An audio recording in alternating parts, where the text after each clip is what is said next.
안녕하세요. 네, 만나서 반갑습니다. 여러분들과 앞으로 식품위생을 같이 공부해 나갈 김지연입니다. 자, 우리가 이제 45회 영양사 시험을 이제 대비하기 위해서 이제 식품위생학을 준비하려고 하는데요. 그러면 뭐 식품위생학 과목은 생리학이나 생화학보다는 좀 가벼워요. 네, 단순 암기 과목인 경우죠. 근데 이 단순 암기 과목이라도 어떻게 어느 부분을 좀 더 공부를 해야 될지, 그 다음에 이제 전체 여러분들이 우리가 왜 여러분들이 학부 시절에 책을 보면은 식품위생학 책의 범위가 되게 넓잖아요. 근데 그거를 다 공부할 필요는 없고 그 중에 좀 더 집중해서 해야 될 파트, 뭘 위주로 공부해야 될지를 혼자 공부하기에는 조금 애매한 경우가 있어요. 그래서 그런 것들을 잘 정리해서 여러분들이 어떻게 어떤 방향으로 공부해야 될지, 공부해야 될 방향이라든지, 그 다음에 공부할 내용들을 확 줄여드릴 수가 있어요. 그래서 이렇게 수업을 통해 가지고 여러분들이 식품위생을 한번 쭉 정리를 해두게 되면은요, 여러분들이 뭐 영양사나 위생사를 준비하는데 크게 도움이 되실 겁니다. 자, 우리가 우리가 지난 시간 이제 생리학, 생화학에서 우리가 한번 만났었기 때문에 우리가 이제 그 합격률이나 이런 것들은 다 설명을 드렸어요. 그쵸? 가장 최근, 10년 내에 가장 합격률이 낮았을 때가 재작년 43회 시험이었죠. 그래서 54.9%, 55%가 안 됐어요. 조금, 그쵸? 그 다음에 작년이 또, 근 10년 내에 가장 합격률이 어땠냐면 높았죠. 70%. 그래서 이렇게 너무 이렇게 70%까지 이렇게 갔던 적도 없고요. 그 다음에 55%, 최근 10년 내에 55% 이하로 떨어진 적이 없었는데 딱 그 두 번이 그랬어요. 그러니까 약간 그 난이도 조절에 약간 실패를 하지 않았나 싶어요. 그래서 보통 이제 50에서 60% 정도가 여러분들의 기본, 55에서 한 65%, 그 사이가 가장 합격률이 제일 많아요. 그래서 그 정도의 합격률을 보일 가능성이 높다라고 보시면 되겠고요. 그러니까 여러분들이 이제 준비하실 때 항상 말씀드리는 게 그거예요. 식품위생도 마찬가지. 여러분들이 뭐 기본적인 이론을 다 알고 계시면 어떤 문제가 나오든, 어렵게 좀 나오든, 아니면 저기 구석에서 나오든, 여러분들이 이론을 다 전반적으로 공부를 해두시게 되면 어떤 문제가 나오도 손쉽게 답안을 작성하실 수가 있습니다. 그 다음에 여러분, 우리 이 식품위생은요, 여러분들이 2교시 과목이었죠. 2교시 과목은 또 하나가 아니라 되게 여러 개로 구성이 되어 있었잖아요. 총 몇 과목이냐면 5과목이요. 2교시는요, 5과목으로 구성이 되어 있어요. 그래서 식품학 및 조리원리하고, 조리원리, 사신문항, 그 다음에 급식, 위생, 그 다음에 관계법규까지 해서 60문항. 그래서 총 100문항으로 구성이 되어 있거든요. 100문항 100점 만점인데요. 이건 85분 만에 다 푸셔야 돼요. 그러니까 85분 만에 다 풀고 답안까지 작성하도록 하고 있거든요. 그러니까 여러분들이 100문항이나 되는데 특히 또 급식은요, 계산 문제도 나와요. 그러니까 여러분들이 계산 문제도 풀어야 되죠. 그런데도 충분히 문제를 푸시고 답안 작성하고 확인까지 보통 다 하세요. 그러니까는 문제가 그렇게 되게 길게 나오지 않는다 보시면 돼서 바로 문제와 답을 찾는 게 금방 이루어지도록 되게 간단하게 시험 문제가 출제되는 경우가 되게 많아요. 그래서 보통은 이렇게 보기가 되게 길다든지 문제가 되게 길다든지 그런 거보다는 간단하게 물어보는 문제들이 대다수다라고 생각해 두시면 될 것 같아요. 그래서 여러분들이 식품위생 같은 경우도 다 알면 손쉽게 풀 수 있는 문항들이 많고요. 보통 요 위생은 14문항이 출제가 됩니다. 14문항. 그래서 항상 이제 지금 꾸준히 지금 벌써 이제 우리가 공개되고 이제 두 번째거든요.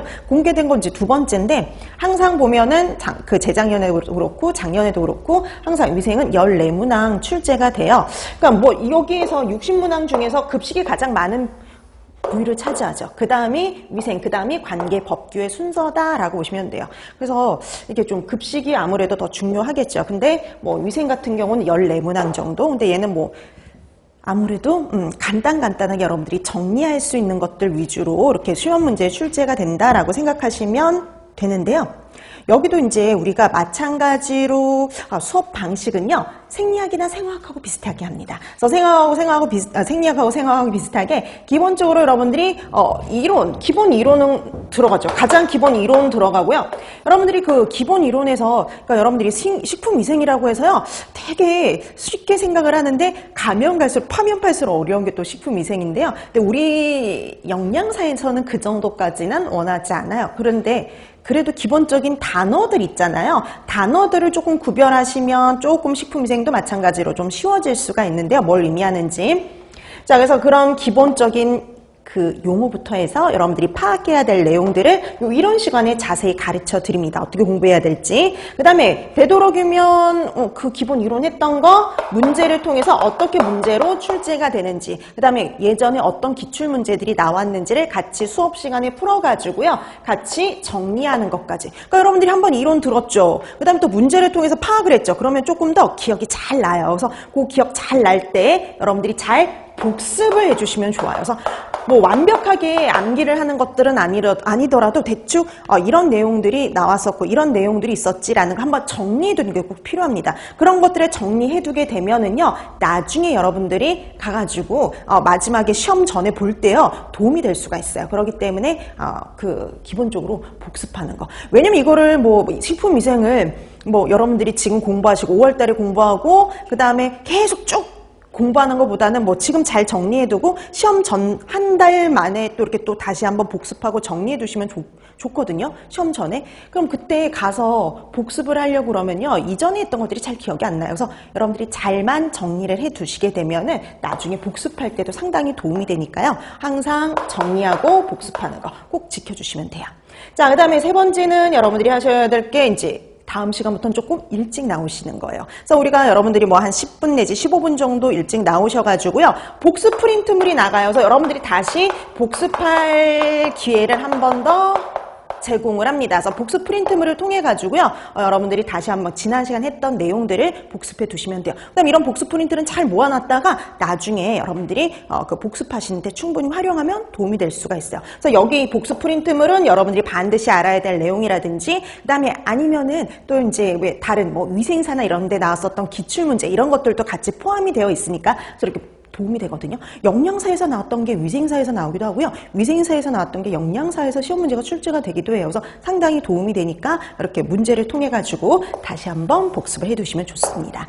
그래서 되도록이면 수업 전에 다 풀어두시고요. 그 다음에 이제 되도록이면 그 책 보지 말고 여러분들의 실력으로 풀어두시면 어디가 좀 부족한지 어디를 좀 더 공부해야 될지를 파악할 수가 있으니까요. 이렇게 요 내용들을 잘 활용해 주시면 좋습니다.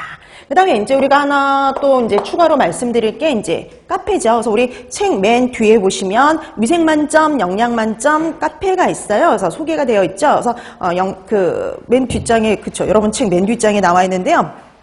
여기 보면 이제 영양만점, 위생만점 카페 있죠. 그래서 여기 들어가시면 예전에 이제 여러 가지 영양사 시험에 대한 정보라든지 아니면 그 합격자들의 그런 수기들이 있어요. 그래서 그런 것들을 보면은요, 또 이렇게 도움이 될 수 있어요. 어떻게 공부를 해야 될지, 그 다음에 이제 어떻게 공부하는 거지, 그런 공부에 대한 이제 도움을 받을 수가 있으니까요. 그런 것들도 잘 활용해 주시면 좋을 것 같습니다. 자, 그럼 이제 우리가 오늘 식품위생 첫 시간이니까 이제 들어가야 되는데, 먼저 여기는 차례부터 볼게요. 차례. 자, 여러분 식품위생서 1페이지 전에 우리 차례 나와 있죠. 자, 거기 위론서 구성이 이렇게 되어 있어요. 1장부터 7장까지. 자, 그래서 이거는 한 과목을 2달 동안 수업이 진행이 되는데요. 근데 2달이 꽉 채워지진 않아요. 조금 그 전에 끝나는데, 그래서 그 남는 시간은 생리학, 생화학을 하게 됩니다. 부족한 거. 자, 그러면 1장부터 7장까지 구성이 되어 있는데, 거기 보시면 식품위생관리부터 식품안전관리 인증기준, 해석까지 나와 있죠. 근데 여기서 제일 중요한 건 식중독이라고 보시면 돼요. 식중독. 그래서 우리가 왜 지금 14문제 정도, 14문항 정도 식품위생에서 출제가 된다 그랬잖아요. 8, 9문제는 식중독이에요. 그래서 나중에 너무 시간 없다, 다른 거를 공부해야 돼서 너무 시간이 없다라고 하면, 어쩔 수 없는 그런 상황이 온다면 식중독만이라도 꼭 공부를 해야 돼요. 식중독만 잘 공부를 해도 8, 9문제는 손쉽게 맞을 수가 있습니다. 자, 그 다음에 이 식중독 다음으로 많이 나오는 파트가 식품위생관리 파트예요. 2-3문제가 출제가 돼요. 2-3문제. 자, 그래서 2-3문제 정도가 이제 뭐 식품위생관리 파트에서 출제된다라고 보시면 되겠고요. 그 다음에 감염병, 기생충, 식품안전관리 인증기준에선 각각 한 문제씩 출제가 돼요. 한문항식. 그래서 한문항식 출제가 된다라고 보시면 되겠고요. 그래서 여기 파트 같은 경우에는 내용이 식중독보다 훨씬 양이 적어요. 그래서 손쉽게 이렇게 공부할 수 있는 파트가 감염병, 기생충, 안전관리, 인증기준 이 파트라고 보시면 됩니다. 자, 근데 말을 안 한 파트가 있죠. 첨가물하고 식품위생동물이요. 자, 그래서 이 식품 첨가물 파트는요, 식중독 파트하고 이렇게 합쳐져 있어요. 그래서 이 파트에서는요, 안 나오거나 한 문제 정도. 최근에 몇 년 전에 나왔지? 3년 전인가, 4년 전인가에 한 번 나오고 그다음에 아직 안 나왔거든요. 그러니까 옛날에는 이제 20문항 일정이 맨날 꼬박꼬박 한 문항씩 출제가 됐어요. 근데 우리가 문항수가 줄어들었잖아요. 그러다 보니까 아예 안 나오는 건 아닌데 몇 년에 한 번씩 나오는 파트로 바뀌어버렸습니다. 몇 년에 한 번씩 나오는 파트로. 그래서 영문 하나도 안 나올 때도 있고 한 문제, 그래서 0에서 한 문제 정도라 보시면 돼요. 자, 그다음에 식품과 위생동물 파트도요, 0에서 한 문제입니다. 0에서 한 문제. 얘도 몇 년에 한 번 나오는 거예요. 몇 년에. 그러니까 매년 출제가 되는 파트가 아니라 몇 년에 한 번 출제되는 파트라고 보시면 되겠고요. 이렇게 몇 년에 한 번씩 출제되는 파트는 간단하게 정리를 해드릴 거예요. 요약 정리. 그래서 프린트로 이렇게 좀 간단하게, 식품 첨가물 같은 경우는 프린트물로 그냥 간단하게 정리하고 넘어가고요. 원래 식품위생동물 파트는 간단하게 정리되어 있기 때문에 뭐 그 내용이랑 그 문제 정도만 봐두시면 됩니다. 나중에. 자, 이렇게 해서 여러분들이 어디를 좀 더 집중해서 공부를 해야 될지가 파악이 됐죠. 그래서 가장 중요한 파트는 식중독이고요. 반드시 식중독 파트는 공부를 하고 시험을 봐야 된다라고 생각하시면 돼요. 그러니까 말씀드렸죠. 우리가 이게 그 40% 이상을 맞추면 돼요. 그렇죠? 최소 40%. 그래서 근데 그 40%만 맞아가지고는 절대 합격을 할 수가 없다라고 말씀을 드렸는데요. 손쉽게 우리가 이게 성적을 올릴 수 있는 과목 중에 하나가 바로 식품위생 같은 과목이에요. 그래서 여기에서 충분히 점수를 따놔야지, 어느 정도 이렇게 좀 이렇게 충분히 점수를 따놔야지 다른 과목에서 좀 여유를 부릴 수가 있기 때문에, 그래서 여러분들이 식품위생 같은 경우에는 조금만 여러분들이 노력하시면 충분히 고득점을 올릴 수 있는 파트라고 그 과목 이렇게 생각하시면 될 것 같습니다. 그 중에서도 식중독 파트가 제일 중요하다, 이렇게 알아두시면 될 것 같아요. 자, 그래서 우리가 어떻게 공부를 해야 될지, 어느 파트에 좀 더 집중을 해야 될지 이렇게 파악이 되었으면 이제 본격적으로 이제 우리가 수업에 들어가야 되겠죠. 자, 오늘은 첫 시간이니까요. 식품위생 관리 파트부터 들어가도록 합니다. 자, 식품위생 관리 여러분 책 1페이지죠. 자, 1페이지인 식품위생관리 보도록 할게요. 자, 먼저 식품위생의 개념, 여기 파트부터 나오는데요. 식품위생의 개념 파트에서는 주로 시험 문제에 이렇게 나오는 파트가 위의 요인이요. 주로 여기 위생 개념에서 시험 문제가 출제가 된다라고 하면 식품의 위의 요인 파트에서 주로 출제된다라고 보시면 돼요. 자, 그럼 우선 식품위생의 정의를부터 확인을 해 보시는데요. 여기는 뭐 정의 파트는 한번 읽어 두시면 되는데 한번 보세요.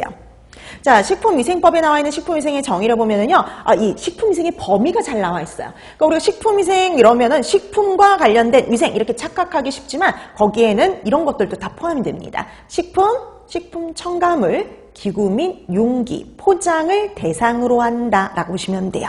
자, 그래서 식품위생이라는 거, 우리나라에서의 식품위생이라는 거의 대상은요, 거기 대상이 되게 잘 정리가 되어 있죠. 그래서 대상은 식품뿐만이 아니라 식품에 들어가는 첨가물, 그리고 기구, 용기, 포장이에요.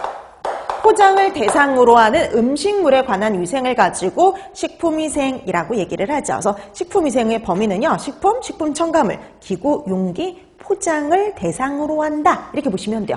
그래서 여러분들이 나중에 이제 식품위생 법규도 이제 공부하시잖아요. 왜 식품위생 법규에 왜 이런 말 되게 많이 나와요? 법규를 읽다 보면 식품 등 이렇게 되어 있는 파트가 되게 많거든요. 그 식품 등에 뭐가 생략된 거냐면 식품 첨가물, 기구, 용기, 포장이 생략이 된 거라고 보시면 돼요. 자, 그래서 얘네들은 항상 한 세트라고 보시면 되겠습니다. 자, 그 다음에 세계보건기구 WHO의 정의도 한번 볼게요. 자, 이 WHO에서는 식품위생을 어떻게 정의를 내려놓고 있냐면요. 식품의 생육, 생산, 제조로부터요. 인간이 섭취하기까지 모든 단계에서요. 식품의 안전성, 건전성, 완전 무결성을 확보하기 위한 모든 수단을 가지고 뭐라 부르냐면 식품 위생이다 라고 얘기를 해요. 자, 그래서 처음 우리가 생육하는 단계부터 마지막 인간이 섭취하는 단계까지 모든 단계에서요, 세 가지예요. 안전성, 건전성, 완전 무결성을 확보하기 위한 모든 수단이다 라고 보시면 됩니다. 자, 그다음에 식품위생의 목적이 나와 있는데요. 이것도 식품위생법에 나와 있는 목적이에요. 여러분 그 식품위생법규에 1조에 나와 있어요. 자, 그 보시면 목적은 뭐냐면 식품으로 인한 위생상의 위해를 방지하고, 그러니까 우리가 식품에 위해를 방지하는 거예요. 위생상의 위해를 방지하고 식품 영양의 질적 향상을 도모함으로써. 질적인 향상이에요. 그러니까 우리가 왜 단백질은 50g 이상 섭취해야 된다. 이거는 양적인 거거든요. 근데 얘는 질을요. 질적인 향상을 도모하는 겁니다. 그러니까 위해를 방지해서 질적인 향상을 도모하고요. 그다음에 국민보건 향상과 증진에 이바지하겠다. 이게 바로 식품위생의 목적이다라고 보시면 됩니다. 자, 그럼 제일 중요한 이제 위해 요인이 남았는데요. 이 식품에 위해가 될 만한 요인은 크게 3가지로 나눠서 여러분들이 구분해 두시면 됩니다. 우리가 어떻게 얘네들이 생성되었느냐? 생성 요인별로 구분을 할 수가 있어요. 자, 이런 위해 요인은 크게 3가지로 분류합니다. 어떻게 분류하느냐? 내인성,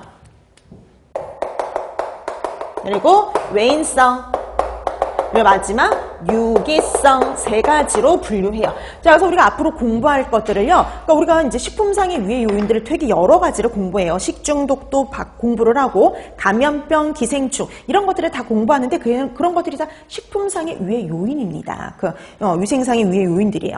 근데 이런 위해 요인들을 내인성, 외인성, 유기성으로 구분하실 수 있어야 돼요.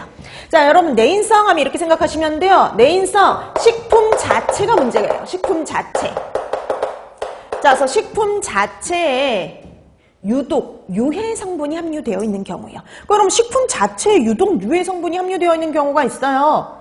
대표적인 거 보고독이요. 보고독 같은 경우 우리가 집어넣은 게 아니라 얘 자체, 보고 자체에 함유되어 있는 독소죠. 자, 그래서 보통 이런 식품 자체에 해당이 되는 내인성에 해당이 되는 건요. 우리 나중에 공부할 자연독들이 여기에 해당이 돼요. 식물성, 그 다음에 동물성, 자연독들이요. 그래서 식물성, 동물성, 자연독들이 여기에 해당이 돼요. 그래서 여러분 식물성 자연독이 가장 대표적인 거. 싹이랑 감자에 들어있는 뭐 있어요? 네, 맞아요, 여러분. 솔라닌 이런 애들. 그 다음에 독버섯에 있는 독성분들. 이런 것들이 식물성 자연독이죠. 자, 그 다음에 동물성 자연독이 가장 대표적인 거 아까도 얘기했던 보고독 같은 경우요. 보고독이라든지 그 다음에 조개독. 이런 것들이 대표적인 동물성 자연독에 해당이 되죠. 자, 그래서 이런 식물성, 정물성 자연독들이요. 원래 식품 자체에 함유되어 있는 독소들입니다. 자, 그 다음에 여러분 생리작용 물질들이 있어요. 자, 이 생리작용 물질은요. 식품 중에 들어있는 성분들인데 우리가 섭취했을 때 문제를 일으키는 애들이에요. 그래서 여러분 거기 책에 보면 뭐 변이원성, 항효소성, 항비타민성 이런 식으로 되어 있죠. 항자 붙은 애들이에요. 항갑상선 이런 식으로. 자, 그 다음에 한 가지가요. 알레르기를 유발하는 물질들이에요. 알레르기를 유발하는 물질, 알레르겐. 그러니까 여러분 왜 복숭아 이렇게 먹으면 알레르기 막 올라오는 사람들 있죠? 그런 걸 말하는 거예요. 그 원래 식품에 들어있는 성분이잖아요. 자, 그래서 사람들에게 알레르기를 유발하는 이런 물질들도 내인성 이렇게 보시면 됩니다. 자, 그래서 원래 식품 자체에 유독, 유해 성분이 함유되어 있는 경우는 내인성 이렇게 분류를 해요. 자, 그 다음에 외인성 볼까요? 자, 외인성은요. 원래 식품 자체에 들어있는 게 아니라 외부로부터 들어온 경우예요. 외부로부터. 자, 그래서 외부로부터 오염되거나 혼입되거나 유입된 경우 이렇게 보시면 돼요. 그래서 외부로부터 들어온 경우는 다 외인성 이렇게 생각하시면 됩니다. 그래서 대다수는 다 뭐냐면 외인성이에요. 다대다수는 외인성이에요. 그래서 여러분 보세요. 식중독균, 감염병균, 곰팡이, 기생충 이런 애들이요. 그러니까 뭐 균이라든지 그 다음에 뭐 곰팡이라든지 기생충이라든지 이런 애들이요. 얘네들 외부로부터 들어온 거죠. 원래부터 식품에 들어있었던 게 아니라 오염되어서 들어온 성분들입니다. 그 다음에 화학성분들. 우리 화학성 식중독에서 배우는 또 대다수도 외인성에 해당이 돼요. 그래서 대표적인 게 유해 첨가물. 그럼 유해 첨가물 같은 경우 우리 고의적으로 집어넣는 화학 물질이잖아요. 이것도 외부로부터 들어온 거니까 외인성이라고 보시면 돼요. 그 다음에 농약. 이것도 외부로부터 들어온 거죠. 우리가 농약을 뿌려서 외부로부터 들어온 거. 방사능 물질이라든지 환경 오염 물질, 기구, 용기, 포장에서 용출되는 물질 이런 것들 다 보면 다 외부에서 들어온 경우라고 생각하시면 돼요. 그래서 외부에서 오염된 경우 있잖아요. 오염되거나 혼입된 경우는 다 외인성 이렇게 생각하시면 됩니다. 그러니까 거의 대다수가 외인성이에요. 그러니까 우리가 이렇게 생각하면 돼요. 내인성, 유기성 빼면 나머지는 다 뭐라고 생각하면 돼요? 외인성, 외부로부터 오염되는 경우다 이렇게 생각하시면 됩니다. 자, 그럼 이제 식품 자체에 있는 성분도 아니고요. 외부에서 오염된 경우도 아니에요. 그러면 유기성은 어떤 경우냐면요. 중간에 생성되는 경우입니다. 우리가 식품을 제조하거나 가공하거나 뭐 가열한다든지 저장한다든지 하는 과정 중에 생성되는 물질이에요. 이런 과정 중에 생성되는 물질을 가지고 유기성 이렇게 얘기를 합니다. 자, 그래서 얘는 중간에 만들어지는 거예요. 그러니까 원래 식품에 들어있던 것도 아니고 그 다음에 외부에서 들어온 것도 아니고요. 중간에 만들어지는 게 유기성 이렇게 보시면 됩니다. 자, 그래서 여러분 대표적인 게 바로 뭐냐면 원래 기름에는 없는데 기름이 산화되게 되면 과산화물 같은 것들이 만들어지잖아요. 그런 경우가 대표적이에요. 그래서 가열산화 유지, 산화가 된 유지요. 이런 산화가 된 유지에는 여러 가지 뭐 과산화물이라든지 이런 문제의 물질들이 생성되어 있을 가능성이 높죠. 자, 그 다음에 이제 우리가 또 앞으로 배울 것 중에 뭐가 있느냐면 우리 보니까 햄이나 베이컨을 제조할 때 만들어지는 발암성 물질도 있어요. 그럼 햄이나 베이컨을 제조할 때 만들어진 발암성 물질 니트로사민. 니트로사민. 자, 그 다음에 우리 또 어떤 것들도 있냐면요. 물을 염소 소독할 때 만들어지는 발암성 물질도 있어요. 자, 그게 바로 뭐냐면 트리알로메탄. 자, 그 다음에 또 뭐가 있냐면 대표적으로 탄 음식이요. 우리가 왜 탄 음식 먹지 말아라 라고 얘기하는 이유 중에 하나가 이 탄 음식에 발암성 물질이 있거든요. 이 탄 음식에 있는 발암성 물질인 벤조피렌. 자, 그 다음에요. 또 보면 어떤 것들이 또 대표적이냐면 우리 왜 감자 같은 감자를 튀길 때 만들어지는 물질도 있거든요. 감자 같은 전분 식품을 고온으로 가열할 때 생성되는 유독물질인 아크릴 아마이드. 자, 이런 것들이 대표적인 유기성 유해 요인 이런 거라고 보시면 돼요. 그러니까 이거는 이제 나중에 우리가 화학성 식중독에 가서 이런 애들을 다 공부를 할 건데요. 얘네들은 다 단독적으로 다 시험 문제에 출제됐던 것들이에요. 자, 그래서 보니까 유기성 유해 요인은 중간에 만들어지는 물질. 그러니까 원래 식품에 없던 성분이에요. 식품에 없던 성분인데 우리가 뭐 식품을 제조하거나 가열하거나 가공하는 과정 중에 생성될 수 있는 물질들이다. 이렇게 보시면 돼요. 자, 그래서 이런 것들이 대표적이다라고 생각해 두시면 되겠습니다. 자, 그래서 우리가 이제 앞으로 공부할 내용들을요. 이렇게 내인성, 외인성, 유기성으로 분류하시면 될 것 같습니다. 그래서 최근에는요. 그 외인성 유해 요인을 찾아라라는 시험 문제가 출제가 됐었어요. 자, 이렇게 해서 여러분들이 식품의 유해 요인을 이렇게 세 가지로 구분하실 수 있으면 되겠습니다. 자, 그 다음에 이제 뒷장을 넘기면은요, 이제 뒷장에서는 미생물의 종류와 특성에 대해서 나와 있죠. 자, 그래서 우리가 미생물의 종류와 특성에서는요, 기본적으로 미생물에 대해서 알아두시면 되는데, 여러분 왜 미생물 하면 여러 가지 종류가 있잖아요. 세균, 곰팡이, 효모 여러 가지 종류가 있지만 그 중에 여러분들이 중요하게 공부해둬야 될 건 세균이에요. 그러니까 우리 부패와 관련된 거, 그다음에 식중독과 관련된 거, 감염병과 관련된 대다수의 애들이 세균이에요. 그래서 여러분들이 세균 위주로 공부를 해두시면 되겠습니다. 자, 그럼 이제 하나씩 가야 되는데요. 이제 첫 번째, 자, 미생물의 종류와 특성, 가장 먼저 세균부터 보도록 할게요.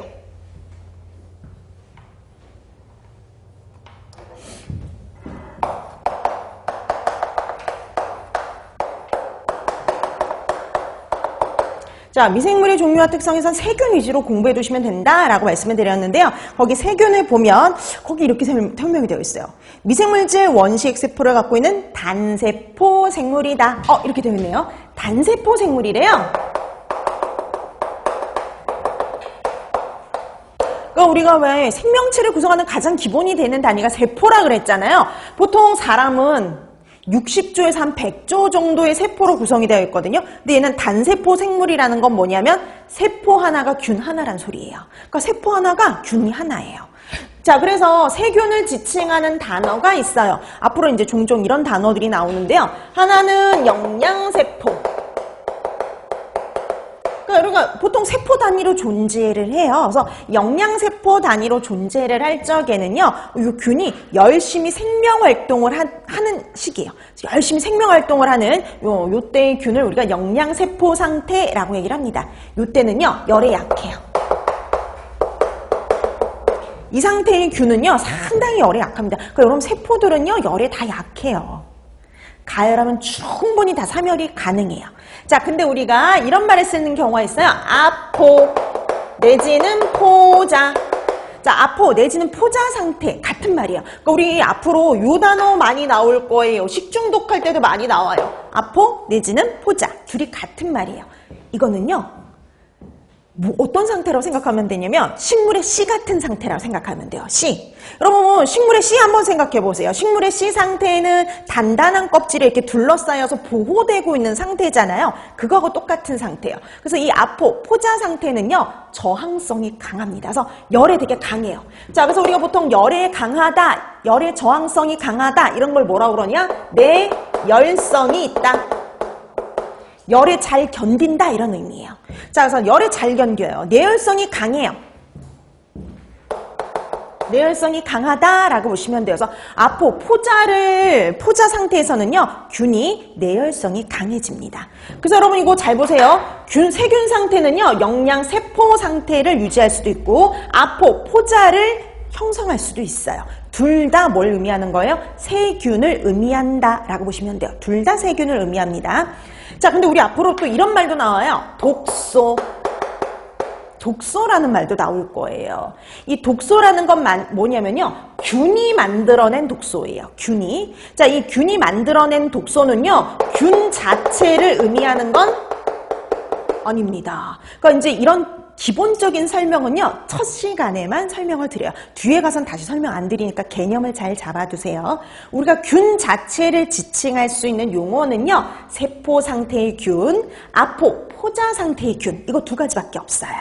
자, 근데 균이 생성하는 독소는 균 자체를 의미하는 건 아니고요, 균이 생성한 물질 이렇게 생각하시면 돼요. 균이 생성한 물질이에요. 자, 균이 생성한 물질이다 보니까 균 자체를 의미하는 건 아니다. 그래서 왜냐면 뒤에 가면 이런 말이 많이 하거든요. 균은 열에 약한데 독소는 열에 강하다. 서로 다르죠. 왜냐면 서로 다른 물질이니까. 균하고 독소는 같은 말이 아닙니다. 그래서 독소는 균 자체를 의미하지 않아요. 자, 그래서 우리가 균 자체를 의미하는 용어는 영양세포 상태, 아포 내지는 포자 상태라고 보시면 돼요. 그래서 영양세포 상태에서는 열에 약하고요. 금방 우리가 가열해도요, 사멸할 수 있어요. 근데 포자, 아포 상태는 내열성이 강해요. 열에 잘 견뎌서 우리가 잘 손쉽게 가열에 의해서 파괴시키기 어렵다라고 보시면 됩니다. 근데 모든 균들이요, 아포, 포자를 만들 수 있는 건 아니에요. 그러니까 우리가 공부하는 균 중에 아포, 포자를 생성하는 균은요, 딱 두 가지밖에 없어요. 그래서 꼭 기억해야 돼요. 그러니까 시험 문제 출제가 돼요. 실제로도 나왔어요. 자, 그래서 여러분들이 이렇게 내열성, 포자, 아포를 생성할 수 있는 균은요, 딱 두 가지. 우리가 공부하는 것 중엔 딱 두 가지밖에 없어요. 하나는 바실러스, 또 하나는 클로스트리디움입니다. 자, 그래서 우리가 아포, 포자를 생성할 수 있는 균은요, 바실러스 아니면 클로스트리디움, 딱 두 가지예요. 우리가 공부하는 것 중에 딱 두 가지밖에 없어요.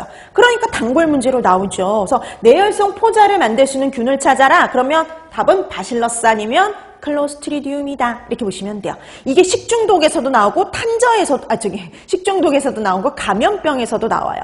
왜냐하면 식중독 중에 바실러스나 클로스트리디움에 그 다음에 감염병 중엔 바실러스에 의해서 발생하는 식중독들이 있거든요. 자, 그래서 내열성 포자, 아포를 만드는 건 딱 우리가 공부할 건 바실러스, 클로스트리디움 딱 두 가지 공부해 두시면 됩니다.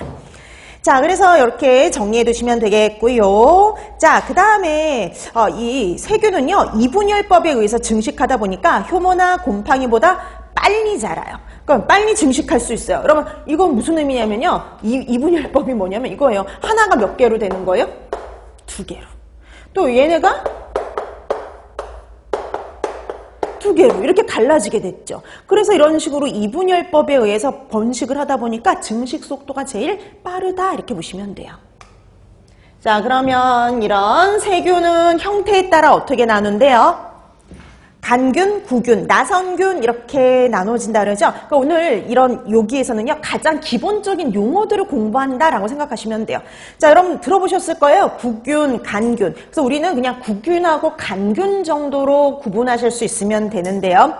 간균, 대다수는 간균이라고 보시면 돼요. 간균은 뭐냐면요, 막대기요.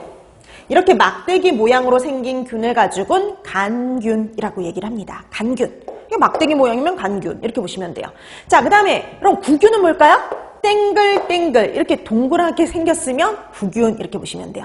자, 그래서 막대기 모양은 간균, 그 다음에 땡글땡글하면 구균. 근데 대다수는 이렇게 보시면 돼요. 대다수는 간균이다 이렇게 보시면 돼요. 우리가 따로 구균 이렇게 얘기 안 하면 대다수는 그냥 간균 이렇게 생각하시면 되고요. 그 다음에 여러분 구균은요, 우리 이제 균의 명칭들이 쭉 나오잖아요. 공부하다 보면 뒤에 이렇게 끝나는 애들이 있어요. 코커스. 그러니까 여러분 이 식품위생도 왜 기본적인 단어, 용어들을 알아두면 조금 쉬워진다 그랬잖아요. 내가 모르는 균이더라도 뒤에 이렇게 코커스 이렇게 끝나면 구균이구나 이렇게 알아보시면 돼요. 구균들은 다 코커스로 끝나요. 엔테로코커스, 스타필로코커스 이런 식으로 마이크로코커스 이런 식으로 코커스로 끝나거든요. 그래서 코커스로 끝나면은 아, 이거는 구균이구나 이렇게 알아보실 수 있으면 돼요. 자, 이렇게 해서 여러분들이 이렇게 용어를 알아두시면 조금 쉬워질 수 있다 이렇게 생각하시면 돼요. 자, 그 다음에 세균의 증식 조건 이렇게 나와 있죠. 자, 세균의 증식 조건 보면은요, 식품. 자, 이 균들이요, 영양분이 있어야지 잘 번식을 하겠죠. 대표적인 영양물질, 뭐 탄수화물, 지말, 단백질, 무기질, 비타민 등 다양한 영양소가 필요하지만요, 그 중에 특히 누가 필요하대요? 단백질이요. 그래서 특히 단백질이 함유된 식품에서요, 특히 세균 증식이 활발하게 일어나요. 자, 그래서 특히 어떤 식품이냐면요, pH가 중성에 가깝고, pH가 중성에 가깝고요. 그 다음에 수분 활성도가 높은 단백질 식품에서요, 균 증식이 왕성하게 일어납니다. 세균 증식. 그래서 특히 세균이 잘 자라는 조건은요, pH가 중성에 가깝고 수분 활성도가 높은 단백질 함유 식품이 특히 그래요. 그런 식품을 우리가 예전에는 잠재 유해식품 이렇게 불렀었죠.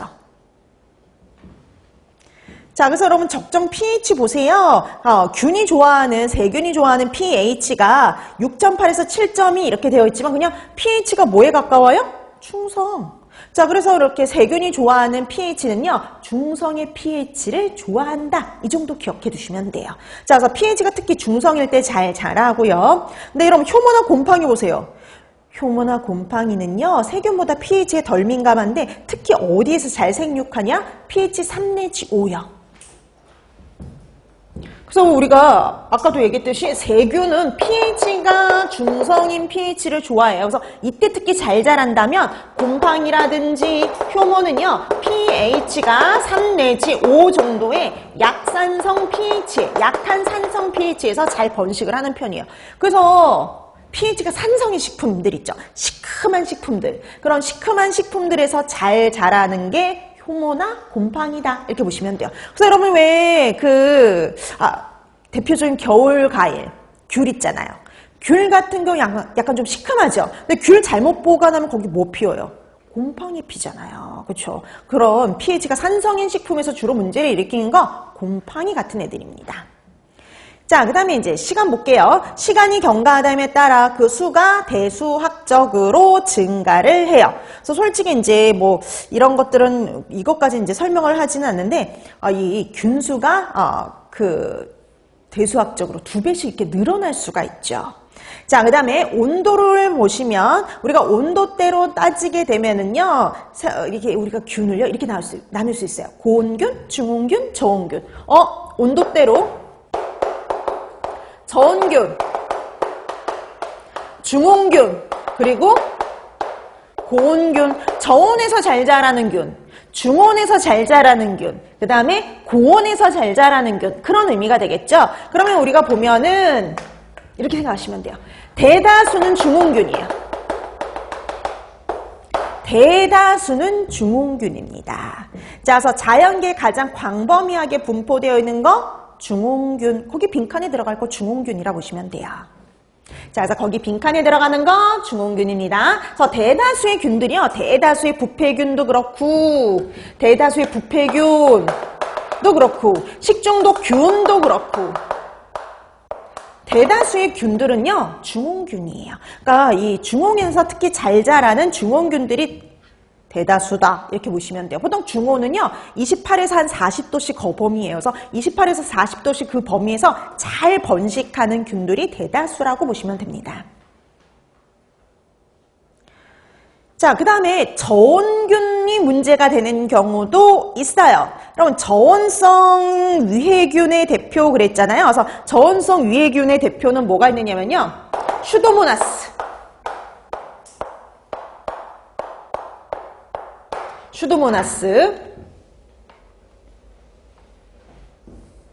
자, 그래서 저온균의 대표가 되는 건 요 슈도모나스 균이다라고 보시면 돼요.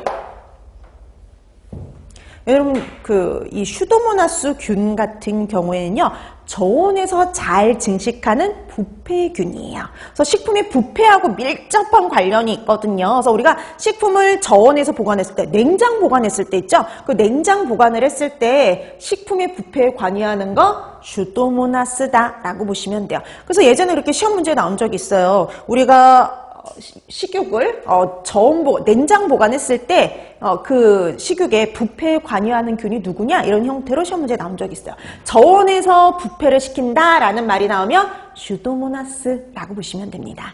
자, 그래서 저온균의 대표적인 부패균입니다. 자, 그래서 식품의 저온에서 부패시키는 대표적인 균 하면 슈도모나스, 이렇게 기억해 두시면 돼요. 자, 그 다음에 위험온도대도 나왔죠. 이 위험온도대는요, 미생물이 증식하기 쉬운 온도대라고 보시면 돼요. 자, 그래서 위험온도대는 5에서 60도입니다. 식품위생에서는 뭐 5에서 60도씨 이렇게 되어 있어요. 그래서 위험온도대. 자, 그래서 이 위험온도대는요, 말 그대로 미생물의 번식이 왕성한 온도대라고 보시면 돼요. 그러니까 이 범위에서는 균들이 잘 번식한다, 이렇게 생각하시면 됩니다. 그래서 우리가 보통 차가운 음식은 5도씨 이하, 그 다음에 뜨거운 음식은 그래서 60도씨 이상으로 보통 보관을 하죠. 근데 뭐 급식에서 57도를 이용하기도 합니다.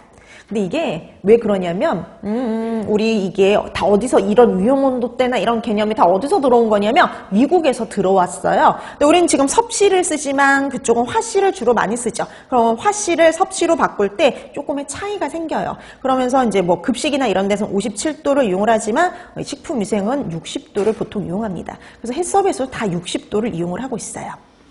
자, 그래서 위험온도대는 식품위생에서는 5에서 60도씨 범위라고 생각해 두시면 됩니다. 자, 이렇게 해서 온도와 관련된 사항 이렇게 확인해 두시면 되겠고요. 그 다음에 산소 유무요. 그래서 산소가 어떤 상태냐, 이걸 좋아하는 거. 그래서 여기서도 마찬가지 단어를 알아두셔야 돼요. 단어 알아두기. 자, 우리 제일 먼저 나온 단어가 뭐냐? 호기성. 그 다음 단어가 통성혐기성. 그 다음에 뭐 나왔냐면 미호기성. 자, 그 다음에 마지막 뭐나 편성혐기성. 앞에 편성이 붙어도 돼요. 혐기성. 자, 우선 요 단어들 구분을 좀 할게요. 자, 우리가 산소 유무에 따라서요, 잘 자라는 균들이 따로 있어요.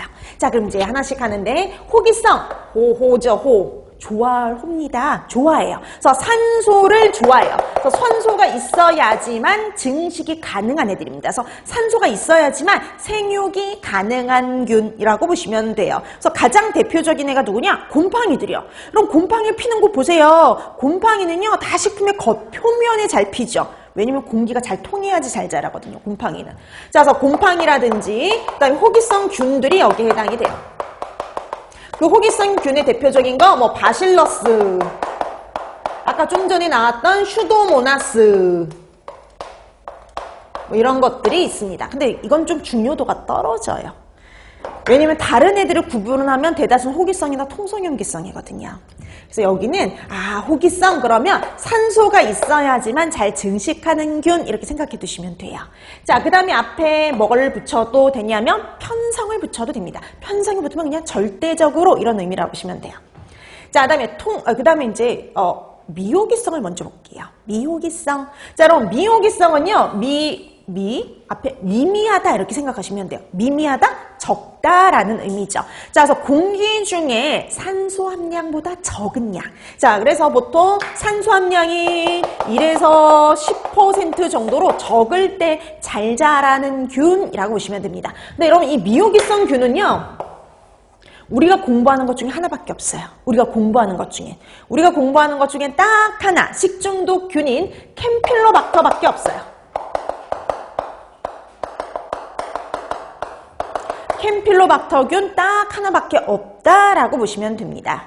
자, 그래서 미호기성은요, 우리가 공부하는 것 중엔 딱 하나, 캠필로박터밖에 없어요. 자, 그 다음에 혐기성 먼저 볼게요. 혐기성은요, 산소가 없어야지 잘 생육할 수 있는 균이에요. 산소가 없어야 돼요. 산소가 오히려 있으면 생육에 방해가 돼요. 자, 그래서 산소가 없어야지만 잘 발육하는 균을 혐기성이라고 얘기를 합니다. 앞에 편성이 붙어도 돼요. 절대적으로. 이런 의미니까. 자, 근데 여러분 이 혐기성도요, 우리가 공부하는 것 중에 하나밖에 없어요. 클로스트리디움이 붙는 경우.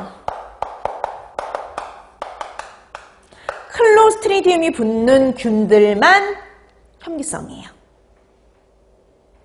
그럼 대다수는 뭐냐? 통성이에요. 대다수는 통성입니다. 자, 그래서 이렇게 통성이 붙으면은요, 앞에 혐기성 앞에 통성이 붙으면 산소가 있거나 없거나 상관없어요. 산소가 있거나 없거나 상관없이 잘 생육하는 균이라고 보시면 됩니다. 그래서 여러분, 대다수가 뭐냐면 이거예요, 대다수가 통성혐기성이에요. 그래서 제가 뭔가 따로 얘기를 안 하면 그냥 통성혐기성 이렇게 붙이면 맞아요. 그래서 우리가 뭐 이제 얘는 미호기성이에요, 얘는 혐기성이에요 이렇게 특별히 얘기를 하지 않으면 대다수는 그냥 통성혐기성이라고 생각하시면 됩니다. 그래서 대다수는 호기성 아니면 통성혐기성 균이다 라고 보시면 돼요. 그러니까 아까 우리가 균 중에 간균이 또 제일 많았다고 그랬잖아요. 그래서 가장 흔한 게요, 통성혐기성 간균이에요. 그러니까 거의 대다수의 균들이 통성혐기성 간균이다 이렇게 생각을 하시면 되는 겁니다. 자, 그 다음에 여러분 미호기성하고 혐기성은 따로 꼭 기억해 두셔야죠. 우리가 공부하는 것 중에요, 미호기성은 딱 하나밖에 없어요. 뭐 하나밖에 없다 그랬어요? 캠필로박터, 요거 하나밖에 없고요. 그 다음에 혐기성균은 딱 하나, 뭐밖에 없었어요? 클로스트리디움. 그렇게 기억하시면 돼요. 왜냐하면 여러분 그 식중독 공부할 때 시험 문제 그거 잘 나와요. 다음 중 식중독균 중 미호기성 균은 이렇게 해서 시험 문제 잘 나옵니다. 그래서 벌써 몇 번 나온 적이 있어요. 미호기성 균 찾아라, 캠필로박터 이렇게 보시면 돼요. 자, 그러면 이렇게 해서 여러분들이 그 내용들, 특징들을 정리해 두시면 됩니다. 자, 그래서 그렇게 특별한 거 제외하고 대다수는 통성혐기성 이렇게 생각해 두시면 되겠죠. 자, 그 다음에 수분 볼게요. 자, 수분, 마지막 수분인데요. 자, 이렇게 세균의 증식과 관련해서 마지막 조건 수분이에요. 세균들은요, 수분 많은 거 좋아해요. 자, 수분 많은 거 좋아해서요, 수분 함량이 높을수록 균 증식이 왕성해진다라고 보시면 됩니다. 자, 근데 여러분 그 식품화학 시간에 요 단어 공부하셨죠? 수분, 활성도. 수분 활성도의 개념 공부하셨죠? 그리고 어떻게 계산하는지 식품화학 시간에 공부하셨을 거예요. 보통 이 식품학 공부하셨잖아요. 그럼 그 수분 활성도가 식품 중에 미생물이 이용 가능한 수분의 비율을 나타내는 게 바로 뭐냐면 수분 활성도다. 이렇게 보시면 되겠고요. 그럼 미생물이 이용 가능한 수분은 딱 하나예요. 자유수요. 그래서 여러분 보통 뭐뭐만이라는 표현을 쓰면 틀려요. 근데 얘는 맞는 표현인데요. 미생물은요 자유수만 이용이 가능해요. 이용이 가능하다. 결합수는 절대 이용할 수 없지요. 결합수는 이용 못해요. 그래서 오로지 자유수만 이용 가능하고요. 그 자유수의 비율을 나타낸 게 바로 수분 활성도다라고 보시면 돼요. 그렇게 정리해 두시면 되죠. 그 자유수의 함량을 나타내는 게 바로 수분 활성도라고 보시면 됩니다. 자, 그래서 우리가 이걸 알아두셔야 돼요. 발육을 위해서 필요한 최저 수분 활성도를 비교하실 수 있어야 돼요. 자, 발육을 위해서 필요한 최저 수분 활성도를 비교해 보면은 세균이 가장 많은 수분을 필요로 해요. 세균이요. 그러니까 여러분들이 보면은 가장 이렇게 좀 그 식품 중에 이렇게 수분 함량이 높은 그런 식품들 있죠. 그런 데에선 세균이 가장 왕성하게 증식을 합니다. 그 다음이 곰팡이. 그 다음이 효모를 빼먹었네. 효모. 그래서 뭐 수치가 있긴 있어요. 0.90, 뭐 0.88, 뭐 이제 책에 따라서는 0.91 이렇게 하기도 해요. 그래서 수치가 이렇게 딱 중요하진 않습니다. 책마다 좀 달라요. 자, 그 다음에 곰팡이.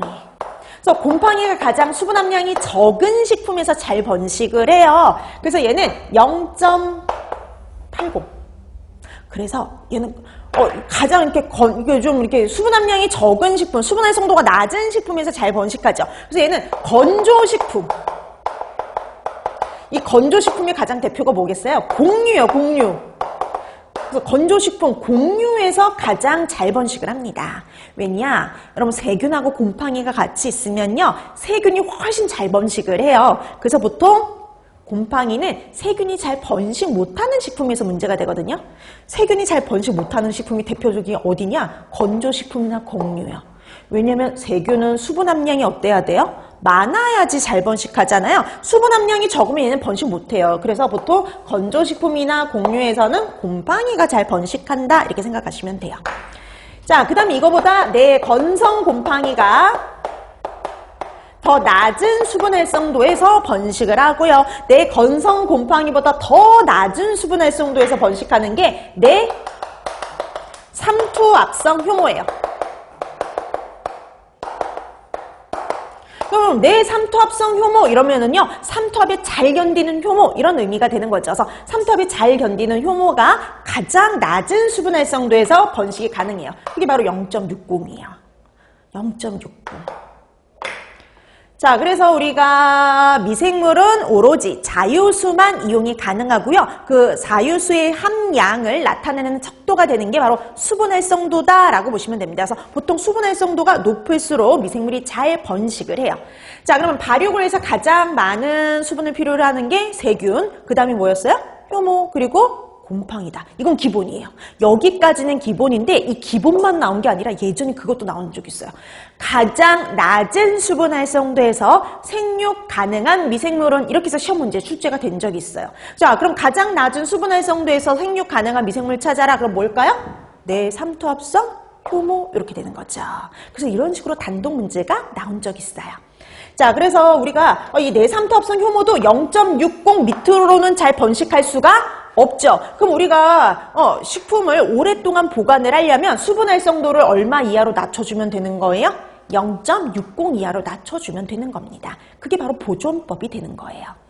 자, 그래서 이렇게 여러분들이 수분 활성도와 관련된 거 순서 기억해 두시면 되는데요. 특히 얘 같은 경우 가장 낮은 수분 활성도에서 생육이 가능하다. 이렇게 기억해 두시면 되겠습니다. 자, 이렇게 해서 여러분들이 세균과 관련된 거, 증식 조건 이렇게 기억해 두시면 되는데 여긴 보면 중간중간에 뭐예요? 단독 문제로 나온 것들이 있어요. 뭐 슈도모나스라든지 그다음에 이렇게 사장수 낮은 수분 활성도에서 증식 가능한 거라든지 이런 것들은 이렇게 단독 문제가 나올 수 있는 것들이니까요. 여기 내용들도 잘 파악해 두시면 좋을 것 같습니다. 자, 그다음에 이제 세균과 관련된 마지막인데요. 주요 세균들이 남았죠. 자, 주요 세균과 관련해서 우선 제일 먼저 나온 거 누구냐면 바실러스. 이런 애들은 단독 문제로 나오기 쉬운 애예요. 특징이 확실하거든요. 자, 그러면 바실러스부터 볼게요. 자, 이 바실러스는요. 그람 양성에 얘는 그람 양성에 호기성, 통성염기성 간균에 해당이 됩니다. 근데 얘는 내열성 뭘 만들었어요? 포자를 만드는 게 특징이죠. 그래서 그람 양성의 내열성 포자를 만들어요. 그래서 그람 양성균이고 내열성 포자를 만듭니다. 그래서 여러분 이거 혹시 뭐 우리는 이게 나올 가능성이 적은데 미생물이 아니다 보니까 근데 여러분들이 이제 앞으로 미생물도 식품학 문제 몇 문제 출제가 되긴 해요. 여러분 그람 양성,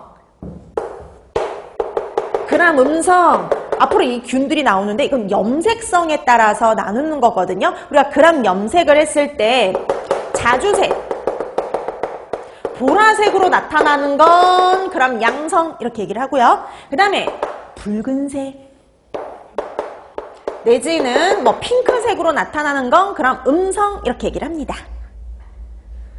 근데 여러분 뭐 이렇게 좀 이렇게 식중독균이나 이런 대다수의 균들은 거의 다 그람 음성이에요. 근데 이 그람 음성균들은 포자를 절대 만들지 않아요. 포자 안 만들어요. 그 다음에 구균들도요. 포자를 만들지 않아요. 우리가 왜 포자 만드는 거 딱 바실러스하고 클로스트리디움밖에 없었잖아요. 그래, 걔네들 다 그람 양성이란 소리예요. 그래서 그람 양성, 그람 음성, 구균들 이런 애들은 다 포자를 안 만들어요. 포자를 만들지 않으니까 열에 상당히 어떨까요? 약하다라고 생각해 두시면 됩니다. 자, 이거는 우선 이제 이렇게 생각해 두시고요. 이렇게, 그럼 혹시 몰라서, 근데 이건 이제 주로 미생물과 주로 관련이 있긴 해요. 자, 그래서 내열성 포자를 만들어요. 그람 양성의 내열성 포자. 그러니까 여러분 이거는요, 바실러스도 그렇고요. 클로스트리디움도 그래요. 바실러스, 클로스트리디움 둘 다 그람 양성의 내열성 포자를 만드는 균이다 라고 보시면 됩니다. 자, 그 다음에 자연계에 널리 분포되어 있어서요. 식품 오염의 주역이다 라고 되어 있죠. 그래서 되게 흔하게 볼 수 있는 균이에요. 흔하게. 자, 그 다음에 세 번째 전분. 단백질 분해력이 둘 다 뛰어나요. 그래서 얘는 특이하게 전분식품에서도 문제가 돼요. 쌀, 밥 같은 데 있죠. 밥 같은 전분식품에서도 문제가 되고요. 육류 같은 데서도 문제가 될 수 있어요. 둘 다. 자, 그 다음에 마지막 네 번째. 얘와 관련된 대표적인 부패, 변질이 있어요. 대표적인 부패. 변질과 관련된 건 뭐냐면은요. 통조림의 플랫사워 변폐요.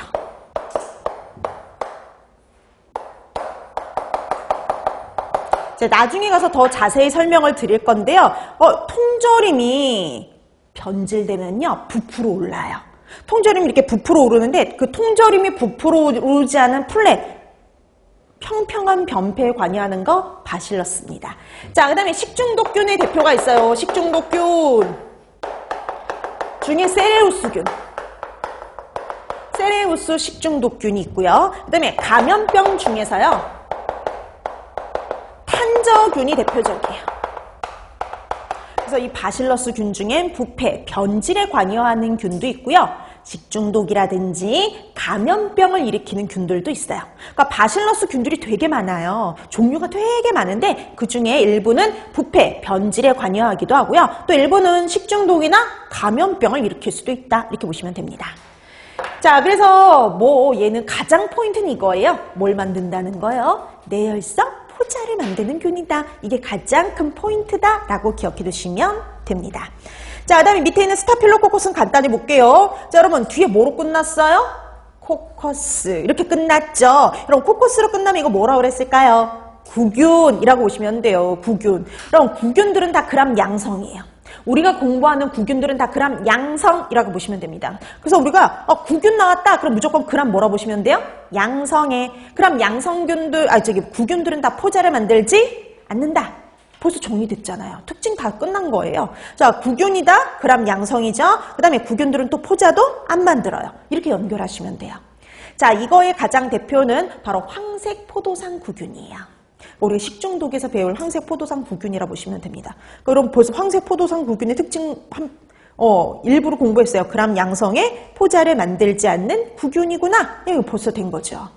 자, 이런 식으로 여러분들이 특징을 알아두면, 왜냐면 우리가 공부하는 건 다 균들이 뻔해요. 뻔하다 보니까 그런 특징을 같이 연결해 두시면 공부하기 좀 더 쉬워집니다. 자, 그 다음에 이제 슈도모나스 나왔는데요. 여기서부터는 조금 쉬고 나서 들어가도록 할게요.